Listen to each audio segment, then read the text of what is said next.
आज किस नेता ने अपने बयानों से किस तरह के सियासी तीर चलाए, आपको दिखाते हैं शब्दबाण में। दिल्ली ब्लास्ट के बाद किसी एक शब्द का अगर सबसे ज्यादा इस्तेमाल हुआ तो वो है जिहाद, जिसे लेकर हमेशा से ही एक अलग तरीके की बहस देखने को मिलती रही है। मगर अब जमीयत अध्यक्ष मौलाना मदनी ने जिहाद को ही जस्टिफाई करने का बेड़ा उठा लिया है।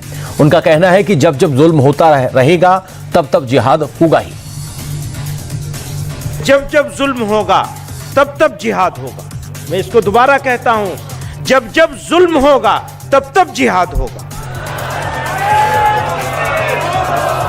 तमाम ही आसमानी मज़ाहिब में गौर कीजिएगा, तमाम ही आसमानी मज़ाहिब में जुल्म के खिलाफ खड़े होना एक अखलाकी जिम्मेदारी है। इस्लाम में भी जिहाद का बुनियादी मकसद जुल्म का खात्मा, अमन का क़याम और हक का दिफा है। ताहम यह हकीकत जहन नशीन रहनी चाहिए कि नंबर 1, जिहाद कोई इनफरादी, निजी या इंतकामी कार्रवाई नहीं। नंबर 1, जिहाद कोई इनफरादी, निजी या इंतकामी कार्रवाई नहीं। नंबर 2, सिर्फ एक जिम्मेदार और शरई उसूलों के मुताबिक कायम रियासत ही जिहाद का फैसला कर सकती है। नंबर 3, हिंदुस्तान जैसे जमहूरी और सेकुलर मुल्क में जहां इस्लामी रियासत का कोई तसव्वुर मौजूद नहीं, वहां जिहाद के नाम पर कोई गुफ्तगू मौजूए बहस ही नहीं। मुसलमान आईनी वफादारी के पाबंद हैं और हुकूमत भी शहरियों के हुकूक की हिफाजत की जिम्मेदार है। हुकूमत की जिम्मेदारी है कि वो शहरियों के हुकूक की हिफाजत करे, और अगर वो नाकाम होती है तो वो उसकी जिम्मेदारी होगी, हमारी जिम्मेदारी नहीं होगी। फिर जमीयत चीफ के जहरीले बोल पर सियासी पारा हाई होता दिखाई दिया। इसे लेकर बीजेपी प्रवक्ता संबित पात्रा ने कहा, मौलाना मदनी ने युवाओं को जिहाद के लिए भड़काने की कोशिश की। ऐसे बयानों की कड़े शब्दों में निंदा होनी चाहिए। साथ ही उन्होंने सुप्रीम कोर्ट से मौलाना मदनी के मामले पर स्वतः संज्ञान लेने की मांग की। जमीयत उलेमाए हिंद के प्रमुख मौलाना महमूद मदनी जी, जिन्होंने आज भोपाल में एक बहुत बड़े बैठक में जिस प्रकार से भाषण दिया है, वह न केवल भड़काऊ है, अपितु देश को विभाजन की ओर लेने की उनकी कुचेष्टा है। उनका कहना कि जिहाद होना चाहिए, जब जब जुल्म होगा तब तब जिहाद होगा, मुझे लगता है यह बहुत ही अनुचित शब्द है, बहुत ही अनुचित वाक्य है। और जिहाद के नाम पर जिस प्रकार से लोगों ने भारतवर्ष में ही नहीं, भारतवर्ष के बाहर भी आतंक फैलाया जिहाद के नाम पे, वह हमने देखा है। तो स्वाभाविक रूप से यह कहना कि भारत में जिहाद होगा एक बहुत ही इर्रेस्पॉन्सिबल, गैर जिम्मेदारी से भरा हुआ एक वचन है। इधर यूपी के सीएम योगी आदित्यनाथ ने एक बार फिर से विरोधियों पर बड़ा हमला बोला। उन्होंने कहा, पिछली सरकारों ने यूपी के लोगों का जीना मुश्किल कर दिया था, समाज के हर वर्ग में खौफ का माहौल था, मगर अब तस्वीर बदली हुई है और इसलिए यूपी के कानून प्रशासन को विश्व में एक नजीर के तौर पर प्रोजेक्ट किया जाता है। उत्तर प्रदेश के सामने पहचान का संकट पैदा करो, वैमनस्यता पैदा करके उत्तर प्रदेश में कर्फ्यू जैसा माहौल पैदा करो, यही पिछली सरकारों की सोच थी।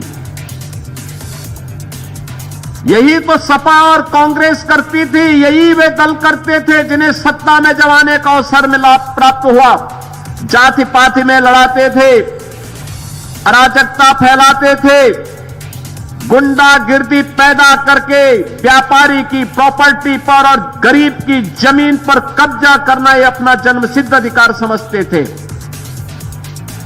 और जब डबल इंजन की सरकार आई तो आपने देखा होगा, जो एक कब्जा करने वाले थे, इनकी कमर को हमने सीधी करने का काम कर दिया है और इतनी कुटाई उनकी हुई है कि अब उसके ऊपर फैक्ट्री का निर्माण हम लोग कर रहे हैं।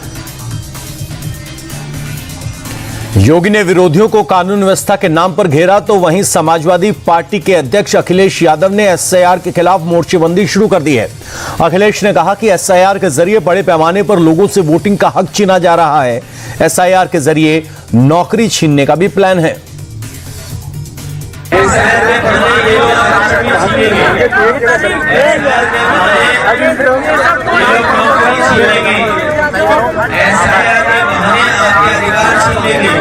बाबा साहब भीमराव अम्बेडकर जी ने जो हमें अधिकार दिए उनको अधिकारों को छीनने की साजिश है। क्या दलित भाई है, पिछड़े हैं, अल्पसंख्यक है, आदिवासी भाई हैं, उनको बाबा साहब भीमराव अम्बेडकर जी के अधिकार मिले उनको छीनने की तैयारी है शायद के बहाने। अखिलेश के इसी दावे पर यूपी के डिप्टी सीएम केशव प्रसाद मौर्य ने पलटवार किया। उन्होंने कहा कि अखिलेश यादव को अपनी पार्टी का भविष्य साफ नजर आ रहा है और इसी बौखलाहट में सपा चीफ ऐसे बयान दे रहे हैं। केशव मौर्य ने दावा किया कि जिस तरह से बिहार में आरजेडी कांग्रेस को करारी हार का सामना करना पड़ा, ठीक उसी तरह से आने वाले दिनों में समाजवादी पार्टी का वजूद मिटने वाला है।